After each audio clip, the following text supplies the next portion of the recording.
get the axle off, if you have wheels and tires, normally the metal wheels, that are froze on the axle from rust and you can't get them off, but when they're froze on the axle and the metal wheels, this is how you have to get the axle off. This is what you do. Take a Sawzall, stick it in there, and you just hold it there and just cut right through that axle.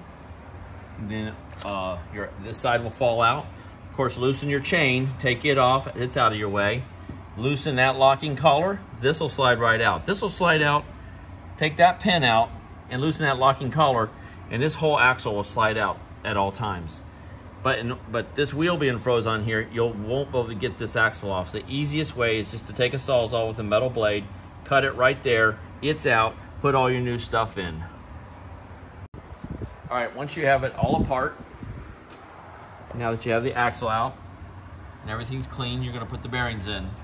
15/16 socket helps you tap in the bearing.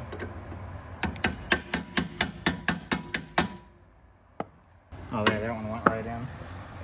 And so it was good. So the first one was one we had to tap in. So that one went right in.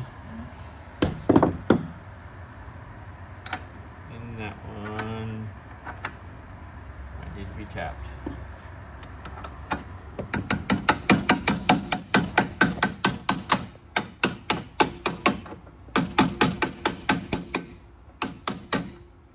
Now you got your bearings in. Now you get your axle. Okay, put the axle in. Comes apart. You slide 1/2 in.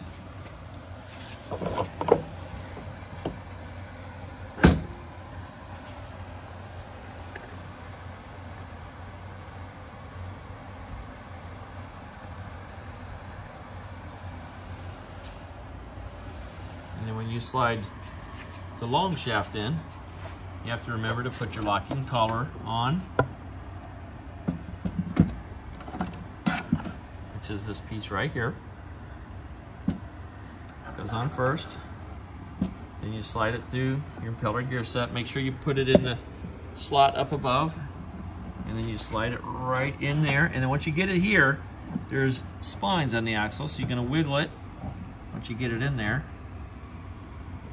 Lift up on it so I can get it in there. There we go.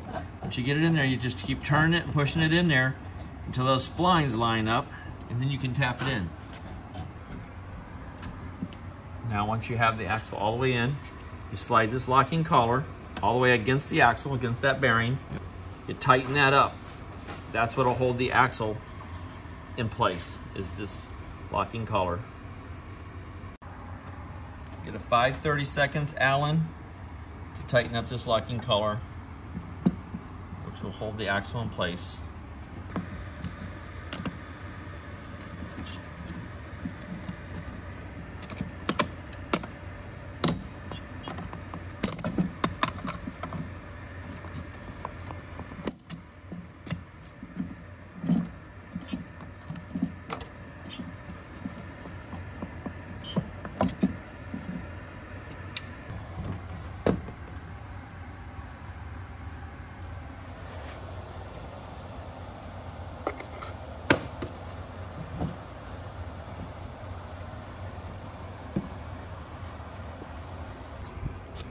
For the plastic wheels, we recommend the solid pin, solid stainless steel, 3/16 pin.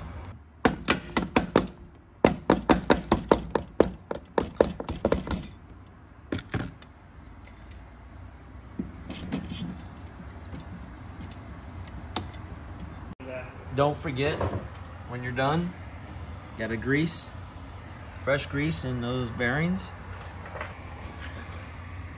To put your chain on, you loosen this nut and that nut when you have the hydraulic spreader. The hydraulic roller motor has 2 bolts. You loosen that one, you loosen that one. It's a 1/2 inch.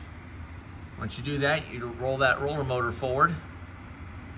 And in this case, he's actually going to put the master link on with the chain already on the sprocket like that. He'll press it through and work right here.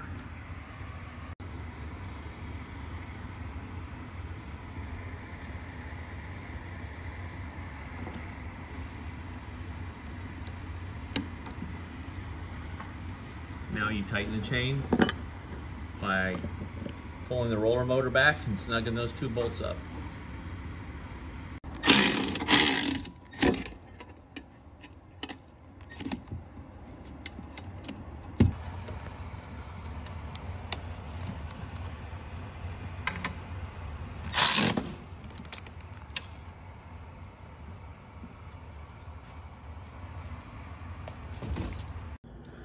Thanks for watching. Hope this makes it easier. A couple important little tips. One is if you're working on your spreader, try to have it elevated. Trying to work on it on the ground is very difficult. 2, if you're running metal wheels, to save yourself this problem, take them off once a year, once a season.